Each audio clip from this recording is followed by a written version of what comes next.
This is a ManeHustle Media podcast.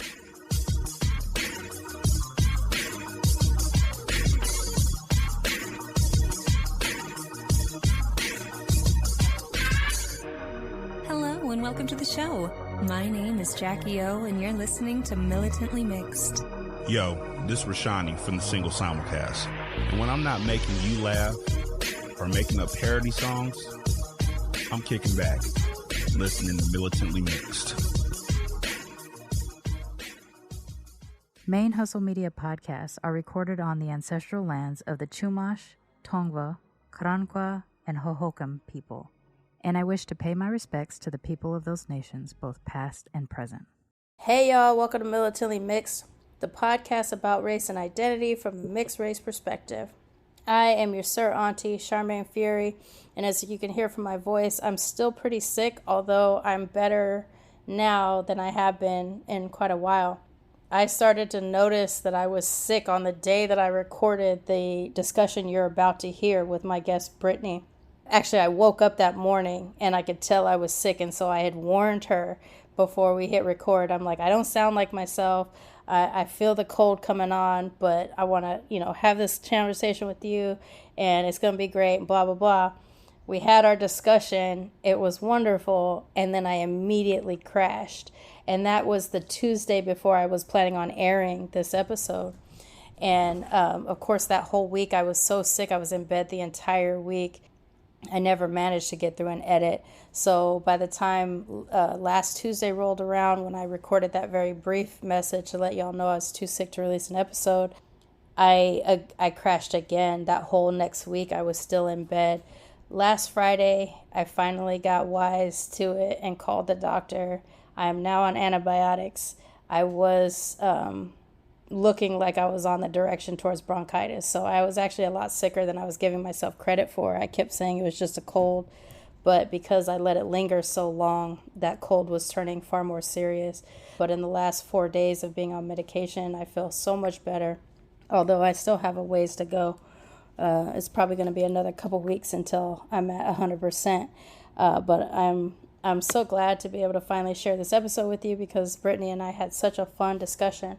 My guest this week is Brittany Pogue-Mohammed. She is the creator of Mosaic the Label, a lifestyle brand for mixed race clothing, stickers, accoutrements, all kinds of stuff.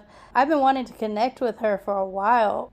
And, but I, with my travels in the summer and stuff like that, I was still working through scheduling. I didn't get a chance to reach out, and then she had reached out to me through the website, and so it's just perfect timing to get her scheduled and get her on the show. And it's actually a really good timing, too, because as of November 18th, Mosaic the Label just dropped their latest line in time for the holiday season. It's not a holiday season line. It's in time for the holidays in case you're looking to buy some mixed stuff for your loved ones for the holidays, if that makes sense. I had a blast talking to Brittany. She is so much fun. We were just related on so many levels. So I'm really looking forward to sharing this episode with you. I'm also going to be putting a link to the Mosaic the Label website in the show notes, as well as Brittany's TikTok channel for the brand. Hopefully we can all start subscribing and bumping up Mosaic the Label so that more people know you can be represented as a mixed person on your clothing, your children, your loved ones, etc. Because that's what we're here talking about, right? Representation matters, and being able to see ourselves in what we wear and what we do is very important. Because I have been sick for the last couple weeks, I haven't really been able to promote the Be Your Mixed Ass Self t-shirt.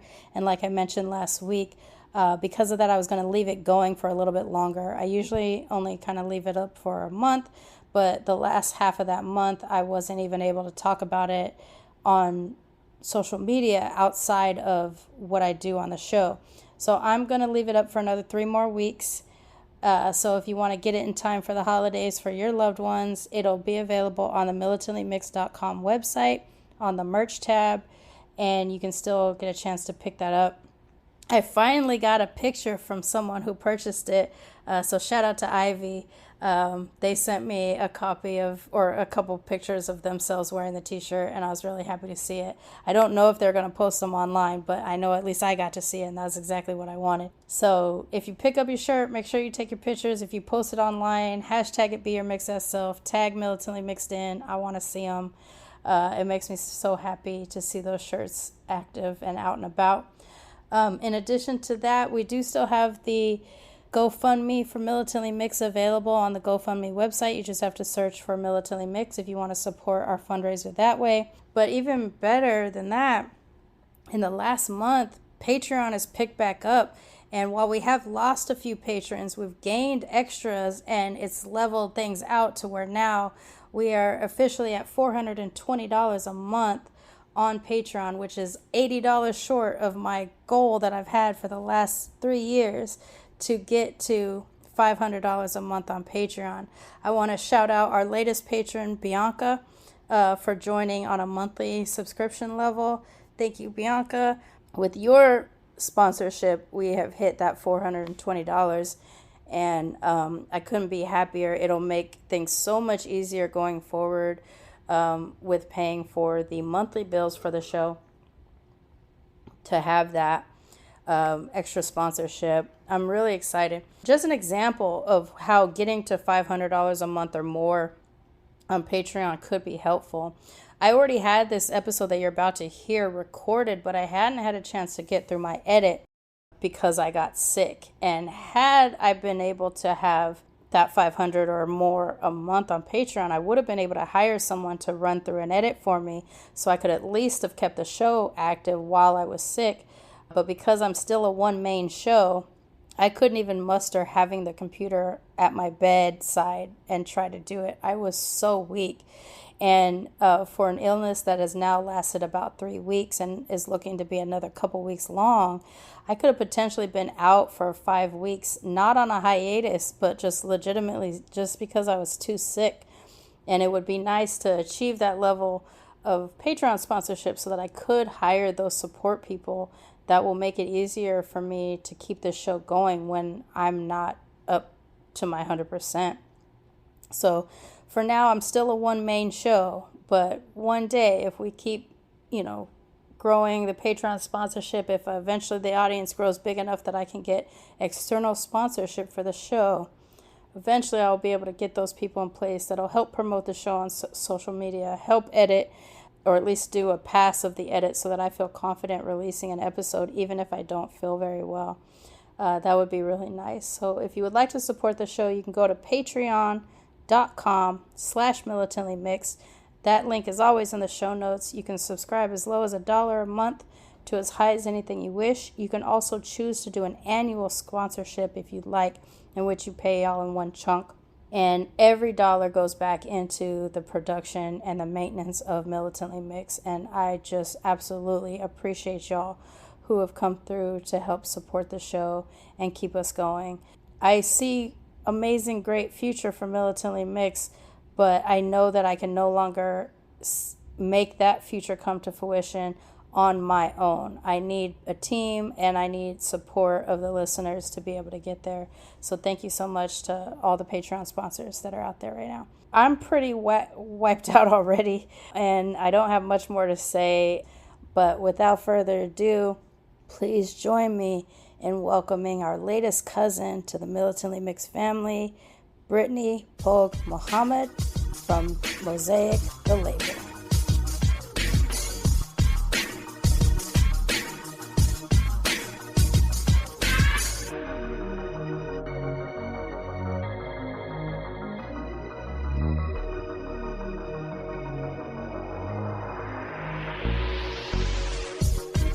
And today I am joined by our latest cousin, Brittany Pogue-Mohammed, who is the creator and owner of Mosaic the Label. We are going to talk about Brittany and we're going to talk about Mosaic and we're going to get into it. Brittany, why don't you introduce yourself to the audience and let's get into it. Hi, everyone. So I am Brittany Pogue-Mohammed and I am a native New Yorker, which you will hear soon enough. And like Sharmane said, I am the founder and the CEO of Mosaic the Label, and we are a brand that caters specifically to mixed race, mixed identity individuals.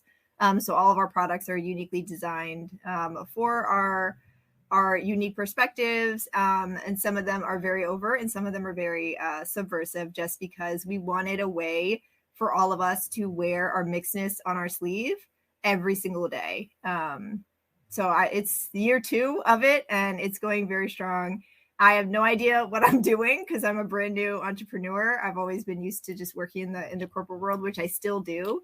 But I love it because of it's a very big creative and business outlet. And I do genuinely feel like I affect in a good way our community because I get so much feedback on just like how it's needed and what a great job my company is doing for just our community in general. So yeah, it's super fun to do. Yeah. I'm excited about, well, first of all, I'm excited about anybody doing something mixed. I aspired to be professionally mixed for so long and then, you know, found a platform to be able to get into it. So when other people are finding ways to do it too, I just get super excited. Why don't we start a little bit about you first and then we'll kind of get into the origin of the business and everything like that. So you're a native New Yorker. Mm-hmm. Let me ask the question that all of the other people ask us. What are you mixed with? You're so exotic looking. What are you mixed with? You're not from here. You're not from here. What do you look like? Yeah, so my mother's side of the family is of Irish descent and Finnish descent. So you're talking very, very fair skin, freckles. A lot of my cousins have blonde hair, blue eyes. Some have red hair. So you're talking, that's my mom's background. And she actually was born and raised in Indiana, Cornfield, USA. But we actually have people who came over from Ireland that are on Ellis Island, the wall and everything. And then on the other side of my background is my father. And my father was from Trinidad and Tobago, the Caribbean island. And he is, or he was, and his family are from or of African and Indian descent because of the slave trade in Trinidad. And so you have very tall, you know, beautiful brown skin, very thick curly hair, dark features, which I have inherited, and then you put those two together and you get me. Yeah, or like what I like to say, an ambiguous Latina, because for some reason it doesn't help that I was born and raised in the Bronx, and either you were Puerto Rican, Dominican, or Jamaican, and everyone was like, "You don't speak Spanish?" No, I don't. Yeah. Yep. This is I like to tell people that if I'm on the West Coast, which I'm from, if I'm on the West Coast, I'm Mexican or Filipino. And if I'm on the East Coast, I'm Dominican or Puerto Rican. Mm-hmm. And Dominicans, and I have been yelled at by Dominicans that I do not support my culture enough because I don't speak Spanish. Yes, because how dare I'm not you? like rocking the Dominican flag. Mm-hmm. And I try to convince them I'm not Dominican, but evidently they think I'm lying. So I don't know why all of us mixed folks end up looking Latin, but I know. And it's my husband. He's his mother's side is Puerto Rican. And like, so I have another last name. It's Acosta. And so now it just makes my life harder when people are like, no, you are for sure. How dare you lie? I once got into an argument with a really old Spanish guy. I don't know if he was Dominican or Puerto Rican, but he used to work at a supermarket. And I think they only hired me because they thought I was Hispanic. And that's funny. He was speaking to me in Spanish when I was checking him out because I was a ring out girl. And I was like, oh, no habla español. And I can do the accent. So it's like, I got to stop doing that. It's the worst when you can do an accent. Yeah. I should just be like, no habla, yo no sé. But I was like, no habla español, you know, blah, blah, blah, whatever. And he's like, yes. And he would go back and forth like 10 minutes. And the owner had to come and be like, it's fine. and then they're like, you don't speak Spanish? I was like, no. They're like, you didn't say that. Like, you didn't ask. Right. Sorry. Like, I'm supposed to decide what you thought I am before. Yeah. No, that happens all the time. And it's so passionate. Like, the way in which they're like, what is wrong with your family that they did not teach you Spanish? Disgrace. Yeah, it's like immediate attack on the whole bloodline. Yep. And it's just like a Black and Japanese family. You know, like, I don't know what to tell you. No. My favorite New York moment was I was there visiting and I went to buy t-shirts for like people back home or whatever. And the guy who was running the t-shirt booth was Arabic. And he started speaking Spanish to me. And I said, I don't speak Spanish. And he's like, what kind of Puerto Rican doesn't speak Spanish? And I was like, a Black and Japanese one? He's like, what do you mean? And I was like, my dad's Black, my mom's Japanese. So then he starts speaking Japanese really fast. And I was like, slow down. I'm picking up like every fifth word. and stuff. And he's like, you don't speak Japanese either. I'm like, well, Japanese don't come to different countries and keep their culture. They assimilate. Like that's the goal. I said, so I speak a little bit of Japanese, but not that much or whatever. And so we finish our thing and he's like, you need to learn Japanese. You need to go to Japan. I'm like, agree with you 100%. But you know, I'm broke. You know, what am I going to do? And then as I'm leaving, I say, shukran, just thank you in Arabic. And he's like, oh, Arabic you speak. And I was like, well, I mean, not to keep talking, but like my husband's Palestinian, my best friend's Syrian. So like I pick up United Nations, you know, just a little bit of language everywhere. Yeah. I actively avoided learning Spanish because I didn't get along with my stepmom, and my stepmom spoke Spanish. And so I took French in high school intentionally because of that. And now I'm about to move to Mexico and I'm learning Spanish right now. And I'm like, man, my whole life I tried not to learn Spanish to justify people's belief that I am Latina. And now I'm learning Spanish. And so like, I don't know how I'm going to convince people. I can't tell you though, like I took Spanish probably every single year in high school. And it's probably 7th, 8th, 6th grade. I didn't think I retained anything, but now my daughter would be like, Mommy, how do you say XYZ in Spanish? And I'd be like, Zapato. And she's like, how do you know that? So it's weird. It's like coming back. Yeah. Yeah. But in Spanish class, people would be so pissed because they would copy off of me. And then when I got a C, they'd be like, what the hell? You should have asked. I didn't tell you to copy off of me. I didn't tell you what my brown was. You decided I don't know what I'm doing here. Was. Like, that's so funny. You hear attendance. Do you hear Rodriguez? No, you hear Pogue-Mohammed. What do you want from me? I was like, yeah, what is it? What, like, I'm not the one lying. No, yeah, like that's your mistake, dummy. It is funny too, because it is like the way people feel offense sometimes, because this happens to me with Filipino moms that are trying to marry off their sons, which would happen to me a lot when I was younger in California. And then the second they find out I'm not Filipino, it's just like, how dare you? Because I think they feel like we're like because we look a certain way, like we're trying to be that, but in actuality we're just like living our lives, and it's you who's putting these assumptions on me, you know. Like that happens all, like when we go on vacation, you know, if we go to a Spanish speaking country, they will immediately always start talking Spanish to us, and I just look at my husband because he's a Puerto Rican. I'm like, take it away, and he doesn't know anything either. So then we feel bad of like. You feel so much guilt, I swear. Even if it's like not your language, you're just like, sorry about my face. Like, I apologize. It takes forever to get over sorry for my face guilt that we have as mixed people, which doesn't come up enough on the show anymore. Like it used to in the beginning, but it doesn't really happen as much anymore. And I swear the amount of times that I have like apologized that someone else decided something for me in the past. Obviously I don't do that anymore. Yeah. But yeah, back then it would just be like, oh, sorry, I didn't mean to lie to you with just existing. Because that's what it is. It's true. That's what it feels like. So you grew up in New York, so you were around all kinds of brown people mostly and stuff like that. Did you visit, would you say it was Indiana?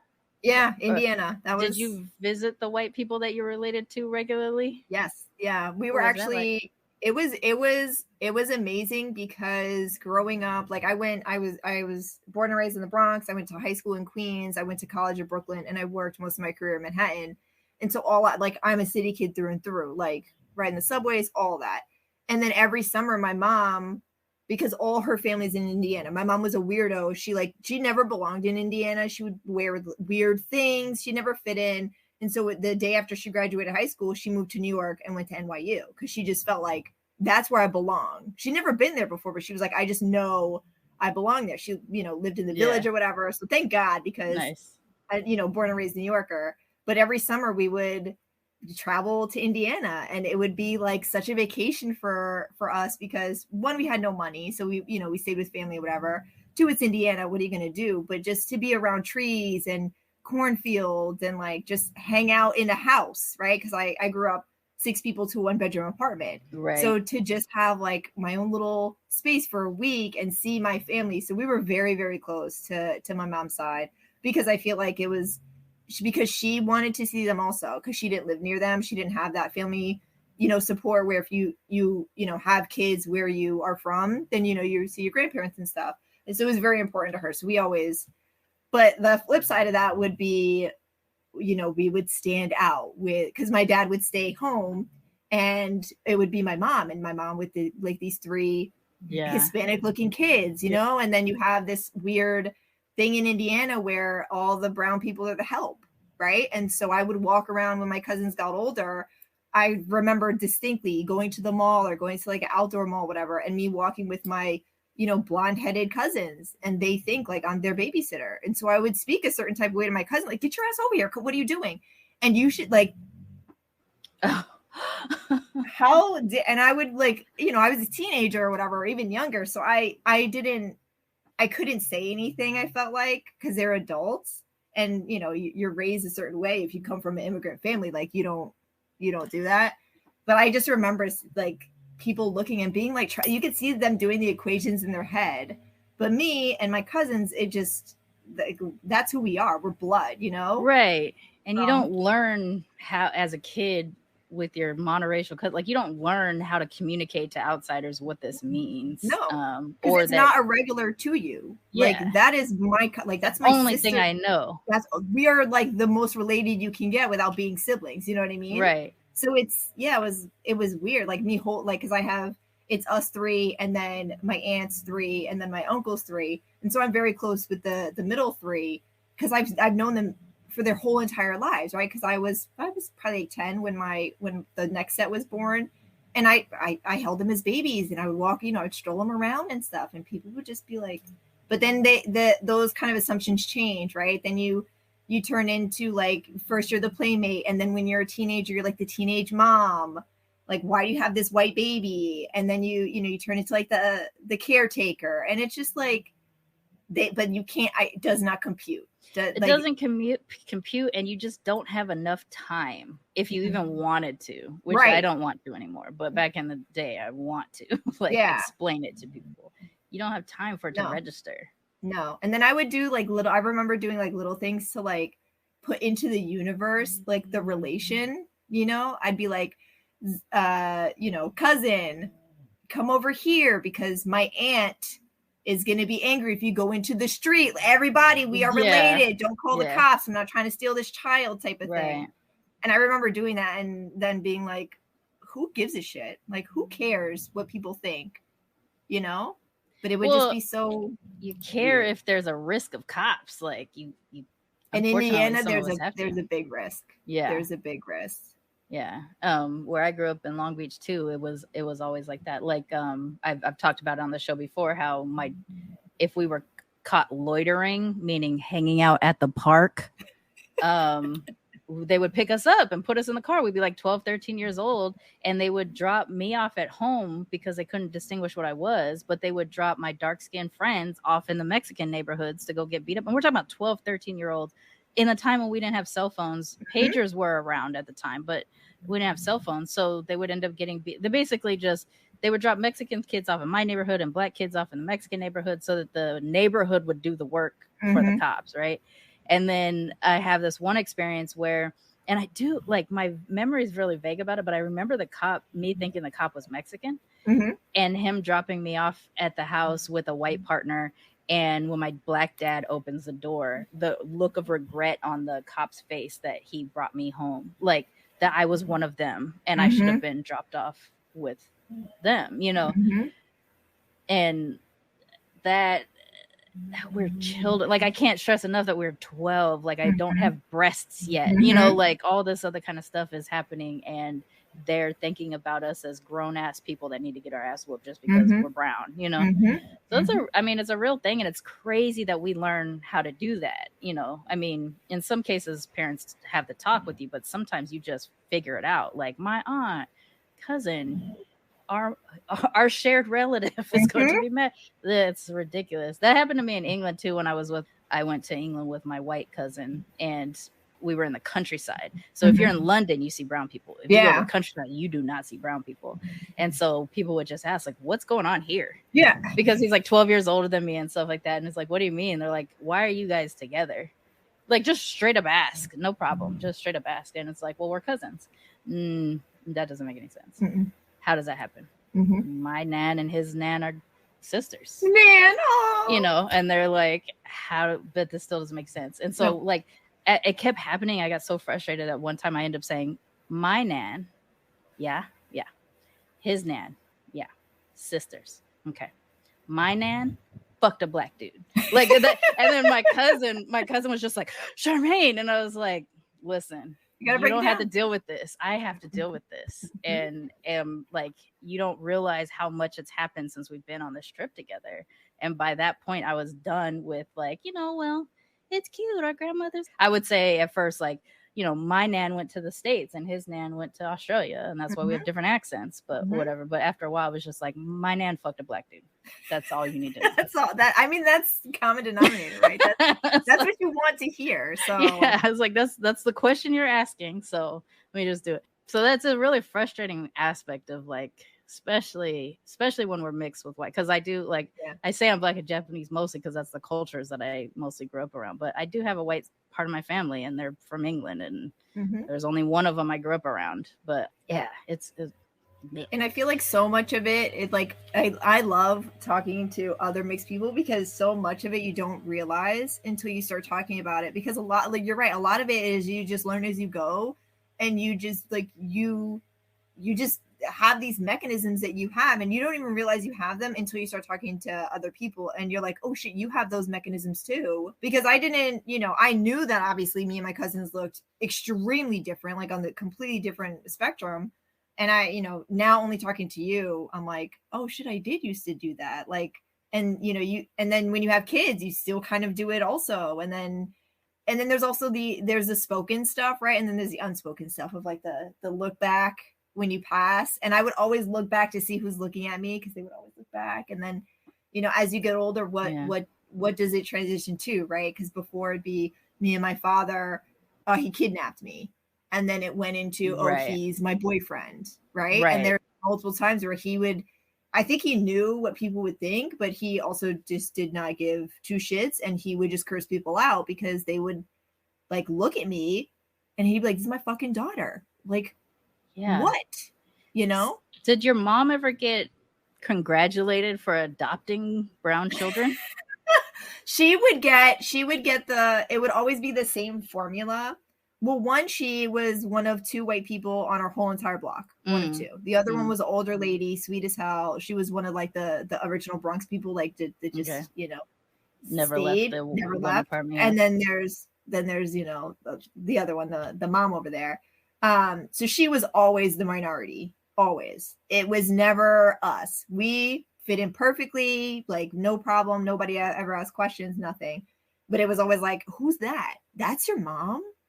And, for them, it's like an anomaly. It's like, because where I grew up in the Bronx, you weren't white, you were Albanian. You know what I mean? And that wasn't, right. That's not white. That's Albanian. Like you are from Albania. And then you got, my mom. So, but she would always get the, one, it'd be like, who are you and why are you here? And then it would be like, if it was a white person, they would congratulate her on how beautiful her kids were.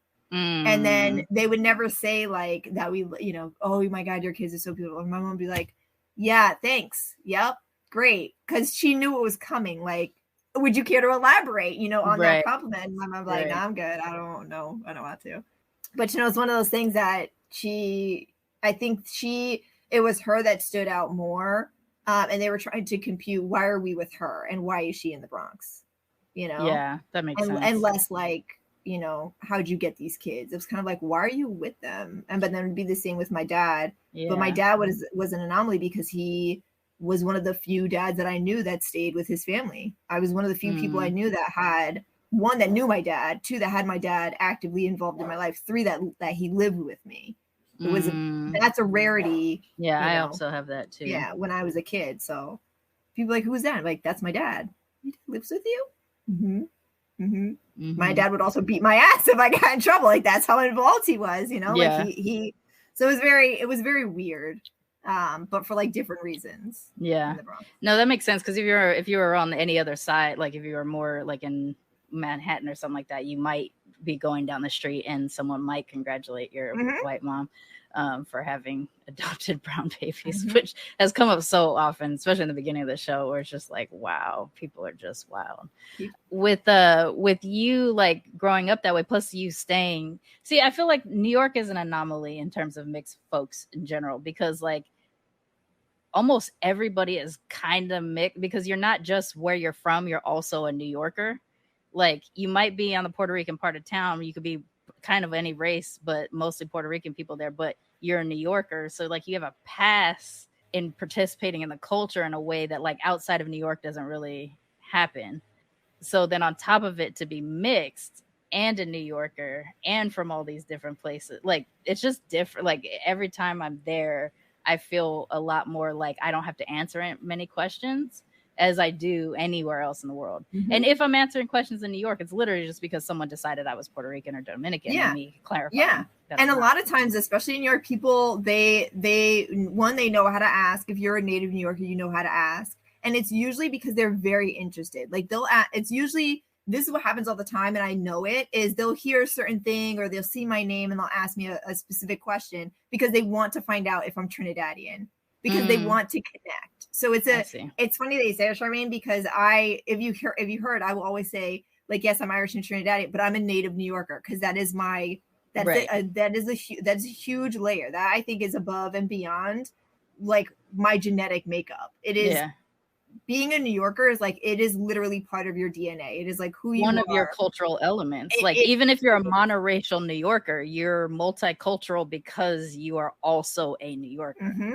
Yeah. And I consider myself super lucky that I was born and raised and still live in New York, because I'm very lucky. I haven't had to deal, I couldn't imagine being, mixed and living in a majority of, white or majority of XYZ, like as a lot of our, brothers and sisters have to, that I couldn't even imagine. I consider myself very lucky to grow up in such like a melting pot and like being surrounded by just brown and black people and not having to, like be judged or anything, because I was just one of them, you know. And then when you get down to deeper levels, then it's kind of like when they start adding up, oh, that's your mom and that's your dad. Oh, okay. It's never like, ew. It was always like, oh, that's interesting. And like, but you still are like, but you are Trinidadian. Like, right. Yeah. People like to remind you are Trinidadian, Or, I think that's tell me I'm Muslim, which I'm not, but they were like, your name is Muhammad. You have Muslim blood. Like, right. You're Muslim. So, but it's always it's always been a place of like, we want you to be part of our community, as opposed to we want to weed you out. You're this, you can go this way. It's always been trying to bring you in somewhere in New York. I feel like that is, if you grow up in urban Black and brown areas, you get closer to that. I think New York does it probably better, because even in Long Beach growing up, I did grow up in a predominantly Black area, but we had Mexican kids, we had Southeast Asian kids and stuff like that all in the neighborhood. We had like 5 white kids that all hung out in the parking lot, because where else were they going to go? Mm-hmm. But like, I was never treated, it's always surprising to me when I meet mixed people that aren't treated Black enough or brown enough in their communities, because I didn't have that dynamic. I was, people always just considered me Black. Like they would remind me that I was Black, not in a negative way, not in a way to erase the other part, but just be like, just remember you belong here and it's fine here.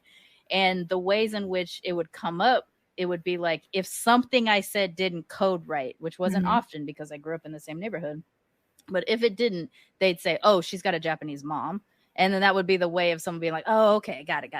We're back on track. It wasn't like, okay, now I'm going to make fun of you. Like it wasn't ever like that. On the rare occasions that people would notice that I had a white grandmother, it was that she had a British accent. And so that became a point of fascination. Like if you're going to have a white relative, have a one with an accent, like, because it's a lot better, it's a lot easier in the neighborhood, stuff like that.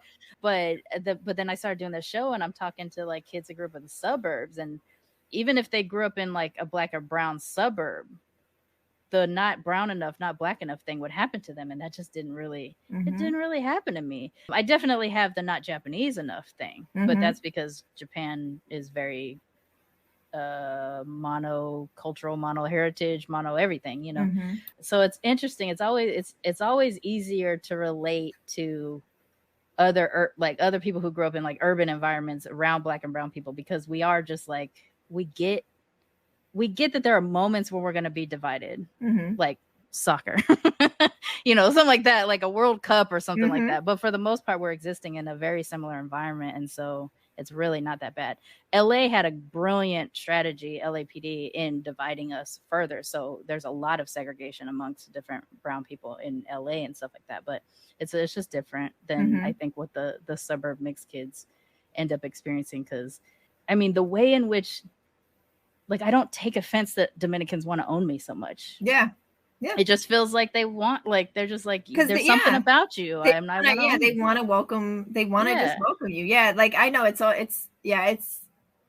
weird because I've never had been like, in the Bronx, especially, like, what are you? To literally be like, we don't want you. You know, I remember being a kid in school and like, because there was like in my neighborhood, there's very few Trinidadians. We had one Trinidadian, and just so happened he actually like was related to me, and I didn't know until like funny many years later. Yeah, my dad was like, "Oh, did you know that that's your cousin?" I'm like, because my mom's side is very like, you can see their family tree. They're very open about it, right? Their lineage. My dad's side is not, because in Trinidad, like, you don't ask your grandmother or your mother how old they are. If they want to keep secrets, they're going to keep secrets. So I could not tell you. Oh, interesting. Yeah. And every time I go to Trinidad, I'd be walking. My uncle would be like, that's your cousin. That's your cousin. That's your aunt. We don't talk to her. That's your cousin. And I can't even tell you like the secondary branches. I have no idea. Really? No idea. Yeah. Because it would just be like, my dad would give it to me in drips and drabs. And, you know, him leaving Trinidad and, you know, establishing his life as a New Yorker. He wasn't American for the longest time. He didn't consider himself an American. He was a New Yorker. Like, he didn't want to get his citizenship and all that. But it was like, now I live here and now we're this. And so even to go to Trinidad, he didn't want us to go for the longest time. And I actually went in high school, but with my uncle. And so, you know, it was one of those things. That's like, interesting. Yeah. So like, because it's an island, like, I always wonder, like, if you say they're my cousin, are we cousins because we're from a small island, or are we cousins because we're actually related? Yeah. Like, it was the latter. Cause I remember I was walking with my other uncle who lives there, and he still lives there still.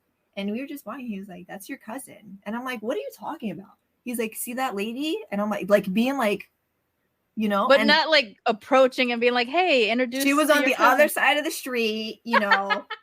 And he was like, that's your, I was like, who, what's her name? What's her name? And he would tell me her name. And I'm like, okay, so he's like, no. We don't talk. Yeah.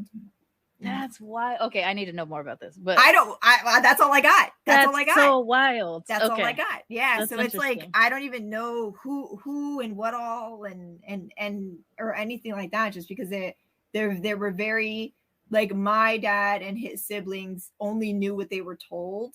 Right. So even then I'm getting, you know, secondary terrible information, and it only goes so far back because they just don't. So I have, my mom's side is very small, but way bigger than my dad's side, only because, you know, they're more like, they're open, like, this is your aunt, and here, and, you know, there would be gatherings and stuff. Whereas my dad's side is like, we don't talk about that. We don't talk to this person. That's so interesting. I definitely would love to understand more how that dynamic pops. Because, like, in the Japanese side of my family, nobody talks about anything, and they'll say things like, don't talk outside of the family. And I'm like, but that's your sister, you know. And it'll be like, we didn't know that two of my aunts had like stage 4 cancer at one point, and then got remissioned. And by the time we found out they had that level of cancer, it was because it came back.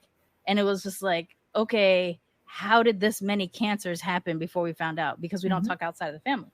But they're literally your family, but they're not the unit you chose, like you made on your own. They're the unit you came from. So that's interesting that would happen. But, like, if you were to just go to Trinidad on your own and start interacting with people, you might be interacting with family and not even realize it. 100%. And then you might get in trouble with family because you're like, you're not supposed to talk to that person. But you're like, I don't know. How do I know? How am I supposed to know? Or end up accidentally dating someone that you might be related to because nobody talks about it. And nobody talks. Yeah, exactly. Or it's like a lot of times, like, we think we're related, but we might not be, or just like, let's just pretend we are, just in case. Just in case. You know, but I think it makes it difficult for me being mixed, because you try to connect, but you're stopped. Yeah, you're literally stopped. So, like, there's only so far I can go. And, you know, my dad is like, he passed away, and my uncle passed away. So now I just have an aunt who lives in England and an uncle who still lives in Trinidad. But once they're gone, that's it. So it worries me a lot, because I have a daughter, and I have her to consider. You know, she needs to know this family. You know, she needs to know this side. But, you know, as people pass on, obviously. So it's difficult. And then, you know, I'm I'm not full Trinidadian. Obviously, I don't live in Trinidad.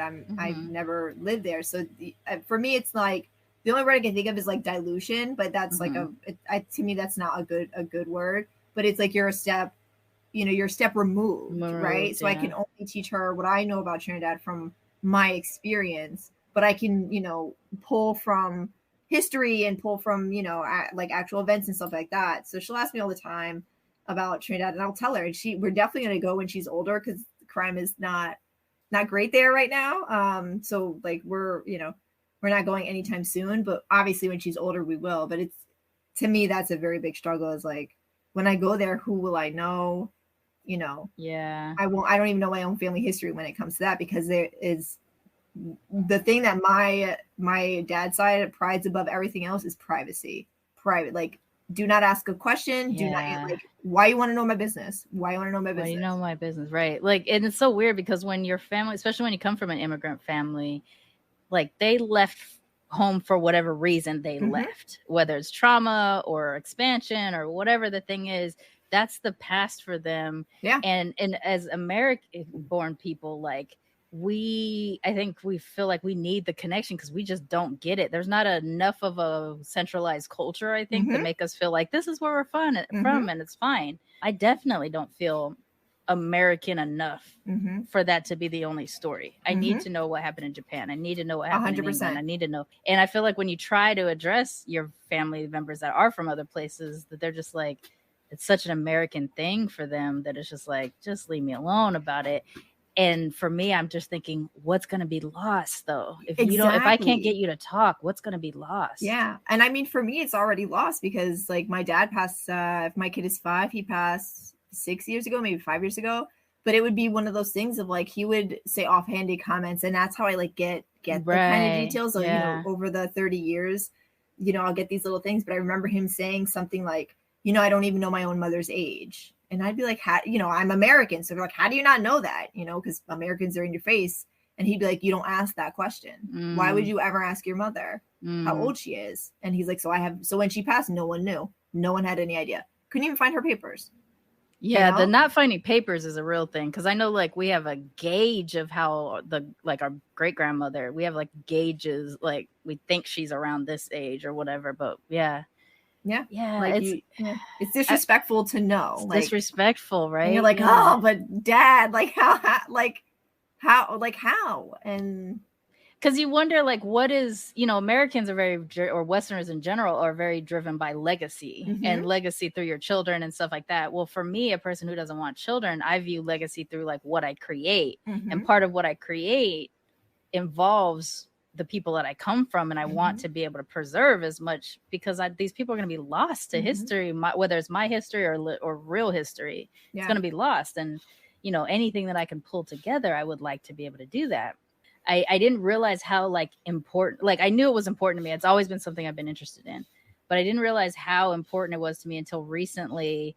Like a white lady reached out to my family group on Facebook. We have this like extended, basically a Black family reunion group on my Black side of my family. And it's none of us really know each other. I mean, some of us know each other, but not mostly. We all remember one family member in common. And that's why we stay in the group. And a white woman who shared our last name tried to join because she wanted to give us information about one of our ancestors, which is, first of all, a huge thing for a white person to do anyway. But she reached out and said, I'm the descendant of a person that enslaved your side of the family. I think we're possibly also related, but I don't want to offend anybody, but I want to give you any information that I can give you because you deserve to have access to your ancestors. So she gives us a story about somebody who like fought for her freedom and her children's freedom. And go further down the story, she's named in the Dred Scott case as precedent. I would have never known had this one white woman not decided to share the information. And then, so it's so weird because now I have the information. Great. I have the information. I can start doing research. But all I could obsess about was, if she had never done this, I would never have known, and it would have been lost that we're connected to this person. And it was so weird, the fear that I felt as a result of getting access to the information. So I'm like, if I know this now, what don't I know? That's what it did. It opened up all the what don't I know stuff. And that's tough, especially when we come from cultures, you know, that are so private, because you know, Japanese are the same way. They're super private. And to further your point, like if you come from a culture like Trinidad, which, you know, is part of the slave trade, like it's worrisome to think, okay, you know how they got there, but until it's confirmed, you don't really know. You can just act like it didn't. Right. And it's kind of like, and then, you know, pretty much everything I know is like handed down of like, okay, you know, because in Trinidad it's kind of like, from what I'm told, it's like you can be one of three things, and Carib, which is like the, you know, original into Trinidad, and then Indian, because from India slave trade, and then African. And so what I'm told is I'm African and Indian. Like my dad offhandedly, literally one day, like randomly was like, did you know your great grandmother is Pakistani? And I'm like, word, did not know that. Thank you for sharing on a random Tuesday at noon. Awesome, great. Nothing else. Drop. Nothing else. No culture stuff. Just here's left. A little nugget for you. Nope, just left. You know, like so you got a picture, anything? Nothing. I was like, okay, great. So it's just like, that's how you get it. Like, that's how you get it from it. But what you were saying before about like, they leave their country and they start anew. My dad started anew in New York. Like literally, we did not know that his name was not his name until he died. And then we found all his documents. No shit. He had an American name that he just like, in the 70s, you could just like create your own name. And he did. And I would hear like whisperings, like, you know, that's not your dad's name. Like, what are you talking about? That is his name. Like, that's not his name. Was not his name. Did not know that. Gracious. He had an American name. Like, he wanted to be this guy that lived in New York. And he didn't want like, you know, XYZ name. I'm like, bro, your last name is Muhammad though. So I mean, you got one, maybe not the other. But yeah, it was like, but it was just whisperings. And then it came out. And I'm like, so even if like you tried to do research, you would have been stopped. You're going in the wrong direction. Yeah. But it also didn't make sense either too, Sharmane, because if you look at all his siblings, they all have Trinidadian names. And then you got this one guy who didn't. And I would ask him, like, why do you have that name? Where did it come from? Like, it was a shortened version. Like, is it shorter than no, it's just my name. Just my name. Just my name. Goodness gracious. So that that makes the legacy aspect so difficult, because you might be like really getting involved and interested in something, and you might just find out that's not even your family. Exactly. So from that, let's talk a little bit about Mosaic and how like your mixness and your child's mixness plays into this creation for this company of yours. Yeah. So I'm Irish and Trinidadian, and I met my now husband when we were 17. So he went to a different high school. I went to a different high school.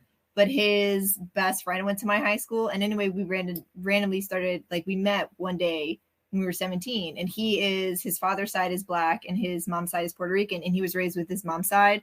So he's Puerto Rican, but he has darker skin. So he, like, doesn't fit, like, and he's from, like, Puerto Rican. Right, so he's, like, the darkest one in his family.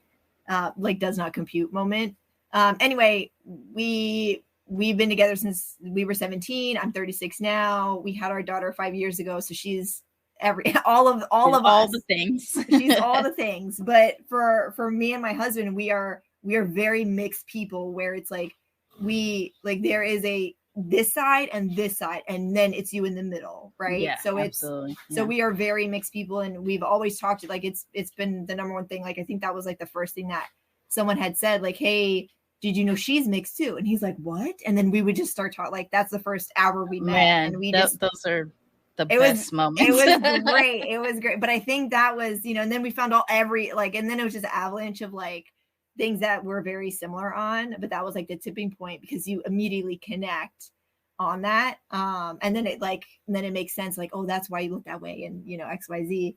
And so anyway, we had our daughter, and she's obviously everything on top of being a New Yorker, because both me and my husband are very capital N-Y New Yorkers. So he's also like his whole life born and raised. Whole life. Yeah. He's a little bit like, he hasn't moved around like me so much. Like he's very Queens. Like he's very Queens. Which I'll be like, no, I'm the Bronx. So I've lived the longest time in Queens, but I don't claim, no disrespect to Queens. I do the same thing about Long Beach. I lived there the shortest, but that's where I woke up into my personality. That's the thing. So that's where I'm from. Whenever someone tries to be like, oh, well, you lived in Queens the longest, but that's not what made me. I was who I was when I lived there, you know, when I got there. So anyway, long story, try to be short. one day I was like, you know, in 2021 in January, I'm very into sneakers, like typical New Yorker, and fashion, and, you know, streetwear. Like that's all we do over here. I'm the person who like dresses our daughter, and she has a very specific style. So I would just find myself looking for, you know, clothes. And I remember just looking on like one website, and I saw like a ballerina shirt or something, and they offered the ballerina only in white. It was a white ballerina. And I'm like, I wonder if they have any other like skin tones. And then I looked, and they didn't. And then, you know, I came upon another shirt, and it was like only a black ballerina. And I'm like, it would be great if I could get like a medium skin tone ballerina, like it's just something in the middle. You're not going to make, you know, not going to hit every mix, but like, just give me like more melanin and slightly less melanin. Like it just gives it in the middle. And I was just like, oh, whatever. It would be cool if there was like a brand that like only had shirts for mixed kids. Cause we're very into not having our daughter choose a quadrant or a side. Like we don't do that. Yeah. And I don't want her to have to do those kind of like, do those decisions or have that divide in her when she's picking out her clothing. To me, that's where it comes when you're a kid, is like you gravitate toward the white ballerina, you grab it just because that's your only option. And then in your head, your beauty standards are white. You know, and that it really does happen. Like I've seen it happen to her, even from, you know, very overtly, you know, mixed and very pro black and pro minority and pro, you know, brown parents. It still seeps in because of, you know, society. So anyway, I was like, oh, that would be cool if it had it. And then I was like, let me Google if they do have it. And I just found one, but it wasn't what I was looking for. It was very into hair. And that's not what I was looking for, because I feel like a lot of the stuff that we had and have is always hair. You have a mixed hair. Yeah. And I'm like, I don't want that. So that was January, like it did, but the idea didn't leave me. And so I just started writing all my ideas into a notebook. February, I had 2 notebooks full. And then I talked to my husband. I was like, I think I have to do this. Like, I never wanted to be an entrepreneur. I have a very like heavy daytime job. I've had my career since I was 20. It's like, it's all encompassing. And then I had, you know, a 3-year-old at the time. I have 2 bulldogs. I was like, I can't do this, but it wouldn't leave me. And Daniel, my husband, was like, why don't you just try it? March, I did my LLC, got my branding, and then done. Ever since then, I just haven't stopped, because it just keeps going, you know? And I like it. And it's hard not to constantly get motivated by something else. It's like, I mean, we see it all the time in media. Like Ariel is now a black girl, and little black girls are like, oh my gosh, I can be a mermaid, even though the first tales about mermaids come from Africa, but everybody's acting like that's not a thing. Like there's so many ways in which you could constantly get new material and have different skin tones, different hair types, straight hair on a brown skin, curly hair on a white skin. You know, like there's so many different things you can do, which is amazing. That I remember that as a kid. Like I remember getting this blonde Barbie, a peaches and cream Barbie, and I cut all off her hair because she didn't look like anybody in my family. Till my mom eventually started dyeing her hair blonde, and that's a whole nother thing. But then I also got a Hawaiian Barbie, and while we weren't the same, she was the closest thing to me, and I fucking cherished her. You know, like it was like she was brown skin with black hair. That's as close to me as anything I've ever had, and I just loved that doll, no matter what. Kudos to my super white mom. She and this was like in the 90s. She bought me the Spanish Barbies. The box would be all Spanish, you know? And I remember getting it the first Christmas, like, Ma, I can't even read this. Like, is this a fake Barbie? The box is. Yeah. And she's like, no, Brittany, look at the Barbie. It has dark hair like you and dark eyes, and look at the skin, and like Spanish Barbies all the way. Never again, you know? Right. It was the best, because I'm like, what am I supposed to do with this blonde hair? Like, you know, but in your mind, it's like, that's what a Barbie is. Yeah. And my mom was like, no, that's not. And now to this day, even now, I'll get my kid, she has all shades of Barbies. But it's so funny because the nice sets, you know, the sets of like the ice cream shop, who is the Barbie that they only sell with the ice cream shop? The white ones, blonde ones in particular, So now I'm like forced to like buy the ice cream set, buy a different Barbie, and swap out the Barbies. Right. because I'm like, I don't give a shit. Like, and you got to sell the white Barbie on the internet so that you can pay for the and then the brown Barbie. It's like, goddamn, like, can you make it easier for me? So like the tax, like, you know, the black tax, the brown tax that go along with just trying to make your child be the norm in their own story. Like, forget about like not feeling different. Right. It's taken me years to reframe that. Like, I used to say I was the different one, right? And now I say I lived around people that were different from me, meaning I'm the center of my damn story. Right. You know, right. like, I'm not the different one. Right. Ever for that to happen. But to try to cultivate that in your child, like, I'm an MGM like your daughter. Both of my parents are mixed, and so I'm super mixed, and they did what they knew to do, but they didn't know what to do because their parents didn't do it for them. Mm-hmm. So I was the one, you know, beta testing, walking outside being mixed, you know, where back when they were born, you were what you looked the most like, you know, and for me, I didn't look like the thing I identified the most as. And so I was the beta for the future if I was going to have kids and stuff like that. Yeah. Like, I think it's so important to be able to do this. And so do you do the artwork for some of your things, or do you commission that out with ideas? What? Yeah. So no, I do not. I'm terrible at art. So all of it is my ideas, and I do commission it. One of the tenets of my business is that we give money back to the Black and brown community. So a lot of the artists that I do commission and that I do work with, like even lawyers and, you know, branding and all of that, they're either from the mixed community or they're from, you know, the Black and brown community. There are people far more talented than I am. So I get the idea of like what I want. Some of them I do like the very simple ones, like, because my aesthetic is actually very simple, very clean. Those I will do. And then the other ones I'm like, no, I can't. There's professionals out there. Let's give them the money. And if there's opportunities to spread the money around in Black and brown spaces, that's staying on mission all the way through. Exactly. Like if you look at my website and you look at the models, I only use mixed models. And then we also have another layer, like, you know, a different layer of like where I do my print shop. They're a New York staple. Like they're a small business, and I prefer to give my money to them as opposed to like, you know, outsourcing, like, you know, to kind of bigger manufacturers or suppliers or things like that. So it's just like those little tenants, like they do cost more, but there was no other way I could do it. Like like that's, you know, I have to do it that way because it's just who I am. That's amazing. Yeah. Do you feel, so you said you're 2 years in now and it just keeps growing. Do you see a future in which you leave your current career and you're doing this full time? That's the hope. That I'm literally waiting for like one of my TikToks to blow up. You know, like you see all these stories of like, oh, then my life has changed and blah, blah, blah. Who knows? I don't think it'll happen for me, but that would be the goal, is that I can dedicate. Because me and my husband talk about all the time, is like, he's always like, Brittany, look what you've built and look what you've done on 2 hours a day. Because literally I can only work on Mosaic from 7 to 8:30, which is after I work my full day, I pick up my daughter from school, cook dinner, clean, give her a bath. Then I literally sit down and I do Mosaic. And I've done all of this by myself. And I can only really do it, you know, 2 hours a day. And then, you know, if I like kind of dedicate the time for the weekend, I do. But he's always like, what, like, think about what you, like, how far you would go if you had way more time.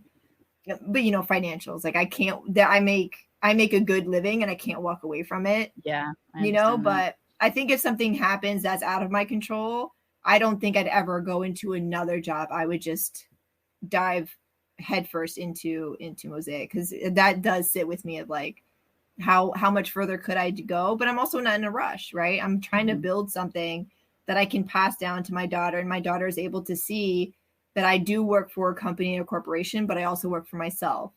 And I surround myself with, you know, this, and I'm building this, and mommy can do everything from scratch. And she's so proud. Like, she'll wear the shirts and the stickers and everything. And I'll be like, where'd you get that from? She like, my mommy made it. I'm like, that's cute.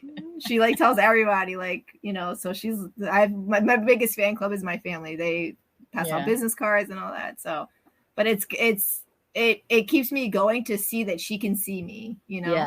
Yeah. which is very different from my parents, because their American dream is you go to college, you get out of college, you get a career, you die in that career. Right. Like, you have retirement, and like that's it. Like entrepreneurship was never a no. It was just it was just a non-entity. Like, why do all this extra work? You can just have a job. Just and go work for the and like keep that job. Like, Brittany, shut your mouth and keep the job. Like, don't rock the boat. And I don't know if it's age or whatever, but like now it's like, oh, Brittany, it must be like the whole 2020 and the pandemic and like obviously George Floyd and all that. And I'm just like, I'm just not gonna hold my tongue anymore, because I feel like before I'd be the first one fired because like insubordination or whatever. Like I always felt like I had like a tax on my head, and now I'm like, y'all can't get rid of me. What does that look like? All I have to say is lawsuit. And where am I gonna go? You're not getting rid of me. So now I just say whatever I want, do whatever I want, and I let people know like here it is. Whereas before I'd be like, okay, corporate, tone it down, Brittany. And I'm like, I don't give two shits. That's so intense, especially because coming from an immigrant family, like the idea of being fired or laid off or something like that was just like the worst possible thing for the child of an immigrant to happen. And I did have something like that happen to me. And now that I'm on the other side of it, I'm just like, oh, I could just like not work for other people. Like it's a struggle. It's a struggle, but you could just not have to suffer that, you know. And so like between that, what happened then and 2020 and the pandemic and all that kind of stuff, I'm gonna do my damnness to always do my own thing. But if I have to go to somebody else for money, I think my mindset now is just like, I'm gonna be who I am, and if I'm not the right fit, let me go and pay my severance or pay my pay the lawsuit, whatever it is you got to do, and just move on. Just move on, because I'd rather die knowing I was there for myself, that I stepped up for myself, than to be just like I let my family down because I lost my corporate job where I was harassed all the time and talked down to, condescended, whatever the things. Even in the jobs that I kind of enjoyed, there's always been problems because I'm brown, because I'm femme, because I'm queer, all that kind of stuff always hits. Well, I'm glad that we got a chance to talk. Like I said, I kind of, before we started, that I kind of like felt like I sort of knew you already, because I've heard you talk on other things and I've been following you for a while. So thank you for coming here. But before we wrap up, I like to ask all of my guests what they love most about being mixed. Oh, it's a good question. I would say the different worlds I get to inhabit at the same time. Whereas I feel like when I was a kid in the Bronx, no one would ever, like, they would always mix up Indiana and India. Like, oh, you went to India? No. Right. Indiana. What the hell is Indiana? Like, it's fine. Don't worry about it. It's like, it's corn. It's closer than India, but yeah, it's like, wait, but but maybe it feels like it's different. So I think that's the best part, is like, I get to interact with so many different things on so many different levels that I don't think a lot of people get the luxury of doing, right? They just kind of like, to me, it's like, I love being mixed because it's duplicity, it's multiples, where like that's more good. So like I've never felt ashamed of being mixed, and I think that is largely due in part to where I'm from, and that my parents were so individually, like, because they weren't mixed, but they were so, my mom still is, like, passionate about who they are. And they, like, I remember writing, because in the first grade, you have to, like, learn how to write your full name. And then I remember, like, starting in the upper right-hand corner and then having to go down because my name was so long. Because my parents refused, like, they refused to give up their individual names. And that's why my name is hyphenated. And like I said, I got married. I didn't change my name. I just added my husband's name on because I'm so staunchly, like, I'm keeping all the things. These are all the things. So like, I think, it's very, like, a lot of my mix in this show is just like on the outside, like just the names itself. Like, people read my name, like, what the hell are you? Because it's read loud and clear because the Pogue is Gaelic. It's Irish language and it means kiss. So if you ever want to say kiss my ass in Gaelic, it's Pogue-Mahone. And so it's it's a weird thing. So I think it's just the different worlds I get to inhabit, like, as a luxury from I don't have to do anything to do it. It's who I am, and it's innate to me. And I think that's like the best part. And now being married and having a daughter, now I get to live in even more worlds because, even though I'm not Puerto Rican by blood, I am through her. Right. And so, we embrace the culture, and she learned so much more about just where her father is from and everything. So now she gets even more worlds that she gets to live inside. So. Yeah, that's awesome. And I'm so glad that you're able to keep doing that, like to keep it all. This is our Puerto Rican stuff. This is our Trinidadian stuff. This is our Irish stuff. That's pretty dope. I appreciate that a lot. Yeah. Why don't you tell everybody how to find you? Sure. Yeah. So we have a website because we are online based business for now. So it's MosaicTheLabel.com. And then we're on Instagram and TikTok and YouTube and all that. And it's at Mosaic the Label. And currently we are, because everything is about the holidays now, Halloween ends and now we're right to Christmas. Yeah. But I'm working on, we are going to have a holiday launch, and I'm going to look at my calendar. And I think on November 18th, we're going to launch all new items they're not holiday items. They're just like our holiday launch. Sure. But it's usually our biggest launch of the year. So we'll have a lot of new stuff in stock on November 18th. What sizes, age range, of the clothing that you have for all of our clothing is gender neutral. We don't create one side or the other or wear everything in between. So nice. I don't decide I'm a women's XYZ. I'm going to wear this women's shirt. So that is one. We are gender neutral when it comes to our clothing.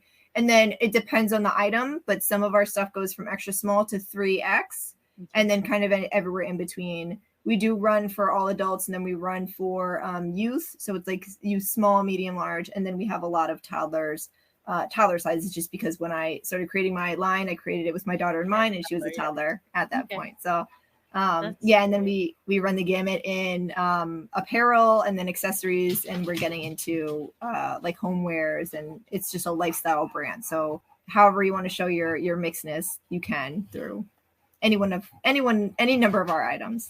Right. That's great. Thank you so much for joining me. It was really fun to chat. I hope we keep in contact too and chat up more. But I will share in the show notes the links to all the social media stuff. I don't think I knew about the Tickety Talk, so I'll add the Tickety Talk. I'll follow the Tickety Talk today. I'm trying there. That shit is hard. I'm trying. Man, I started one too, and I was like, I'm gonna start doing little mixed topics all the time. Man, I don't know. And I talk on it. And I'm like, Brittany, you are annoying. Stop you feel talking. like an idiot, right? You feel like an idiot. I don't know how these people can just get on and be like, oh my God, me today. I know. And it's weird because this is what I do. I talk. Yeah, it's so weird. My whole thing is that I talk. Then I get on TikTok and I'm just like, I don't know what to do. I feel like an idiot. It's so funny. I'm trying my new way this week is just to embrace my idiocy. I feel like an idiot. So I'm just going to this is stupid. Here we go. This is the lane we're at. Yeah, no, I appreciate it. Well, thank you so much. Thank you for creating a company like Mosaic the Label to give a spot for mixed folks to have something that reflects them in any form or fashion. I think that stuff is so important. And even if we are from different cultures and different places of origin and all that other kind of stuff, we all relate on the being a multiple thing, a multiple whatever, fill in the blank tag. And I think that's so important. I also really like the Mosaic. I didn't ask you why you call it Mosaic, but I think Mosaic is such a good name for. My mom came up with it. Actually. Oh yeah. She's an English major, and she wrote 3 pages of just names, and she would read them on the phone to me because she now is back in Indiana. She's like, how about this? And one day she said Mosaic, and I was like, that is perfect. That's the one, because that is what we are, and you're not different parts. You're the part, and our tagline is the parts make the whole. Yeah, because you're all these things together. Yeah, so I love it.